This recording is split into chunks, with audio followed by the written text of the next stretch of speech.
All right. Are you feeling stuck in your career? I was at a dinner yesterday. We were just talking about careers, and obviously AI came up. And the sentiment in the room was people are super anxious about AI. They're anxious about layoffs and just a constant change, right? Because we're often told to just work harder, just learn a new skill, upskill, reskill. But what if the foundation of our career strategy is completely wrong, right? What if it's like, no? And I want to believe share this belief that I have that the core of the frameworks that we should be using really come from building my career and building a meaningful career um, comes from the fundamental forces in the very first chapter of Genesis, which is change and creativity. And whether you are religious or not, this really isn't about that. It's more around a principal pattern, right, for how we can navigate the chaos of the modern world, right? The story in Genesis shows us that from a state of formlessness, right, and void, two things emerge, right? And that's constant change and the power of creation. So whether you are someone who believes in religion as what it is, right? Whether you see it as theology, mythology, or history, the opening of Genesis is one of the most influential stories ever told about creation, right? And it gives us a powerful blueprint of our own lives, where if we were able to use it and actually really lean into the lesson of creativity and constant change, I think will be great. So, with that said, I'm just going to get into how this really applies to your career, how it's applied to my career. Um, the universe just didn't start in a state of stability. It started as chaos, right? The first divine act was to introduce change, right? Like separating light from dark, right? Water from land. This tells us that change isn't the enemy of order, it's the engine of it. Like without change, we're going to be in constant chaos. And it's really up to us to like identify where our skill sets are and create options for ourselves by learning as we go along. And we do that by embracing change, but also embracing curiosity, right? So let's apply this a little bit more concretely.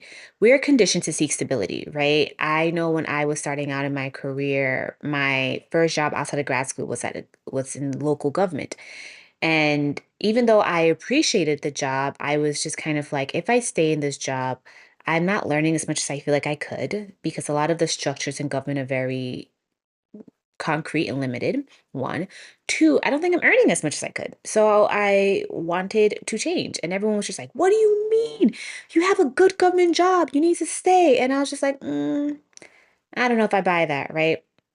So I ended up switching. Right. I ended up deciding to move to tech. And this was scary because moving to tech, and as we know now, right, like tech is super tumultuous, right? There are layoffs, there are market shifts, but also when every time you move a job, you're also like changing whoever is has your fate in their hands, i.e., your boss, your teammates, right? That's scary. An industry shift. If you're going, I was going from government to tech, which is also just a different mindset that you have to approach work. So all that is scary. But the stable job is still an illusion. So I will say, if I had stayed at my government job, everyone on my team is still there. So 6 years later, they're still there, which we just have to imagine that I would still be there if I didn't want to move or decide to move, right?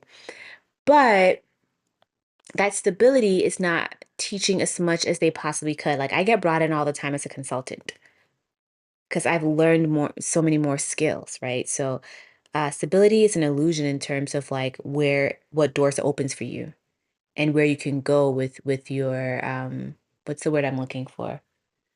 With your potential, right? So it's in our best interest to not resist change because by resisting change, we're making ourselves super fragile to just the way world works and just the way the world of work is going to keep changing. So embracing change is like it should be a natural state of mind, right? When you accept that the professional world is supposed to be in flux, you stop being a victim of it. You stop saying things are unfair. You stop saying, "Oh my God, what is this new thing?" And you say, "You know what? I can lean into this. What tools are available for me? What mindset is available for me?" And go from there. So layoff is no longer just a crisis. It's like it's becomes what we talked about before. It's formless. It's a void. Okay, now that I've been laid off, how do I turn this into something that works for me? Right? It becomes a moment of possibility and of reinvention if you let it be, right? Um, so when you have formlessness and a void, you create. You create new stories for yourself. And for me, when I was laid off, I took a year off. And in that year, I started gardening more. So I literally had my own like garden to table because I love to cook. I started teaching AI courses. Not only was I teaching prompt engineering, I was also taking courses on prompt engineering, right? I was reevaluating my skill sets and where I wanted my career to go, right? So these were all creative acts. I was speaking things into existence. I was making things. I was designing systems. I was filling my void with life, with activity, with new skill sets, right? And this gave me a better sense of where I wanted to go next. And it gave me a bit of more purpose and where my change was going to lead, which then led me to landing a job in a whole new industry when I started looking within 7 weeks. It usually takes people 6 months to land a job. It took me 7 weeks because I created in that formless void, right? And I leaned into change, right?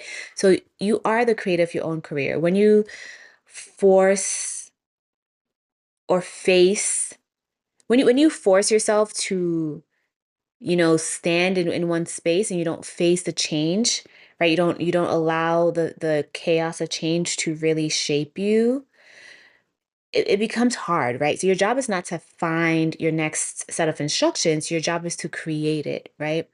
So it's not about like, creating art in theory. It's about creatively solving a problem at work.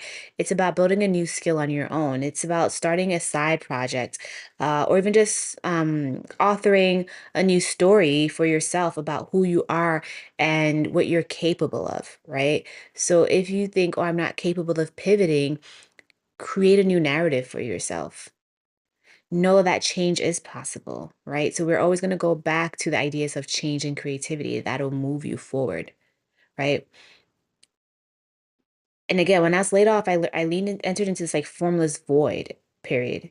And I didn't just apply to the same jobs right away. I used that time to create a new skill set in AI because I was responding to change with creativity and meeting the needs of the current moment, right? So to bring it all together in a simple, powerful mantra, it's like the framework is this. You accept change as the constant, right? When you accept change as a constant and you respond with relentless creativity, that becomes your bedrock. That becomes your ignition to have a fruitful career, right? So look at your career right now. Where's the chaos? Where's the change? What is available to you? Like, don't run from it. See it as an invitation and empathy and space. Give yourself empathy, give yourself grace. That's what I'm looking for. So you can see this as an invitation. You can see an empty canvas. You can see this void as an invitation to create. And what do you want to create? Literally, the world is yours. All right. So create it. And just going back to Genesis, create it and rest and see what you've built.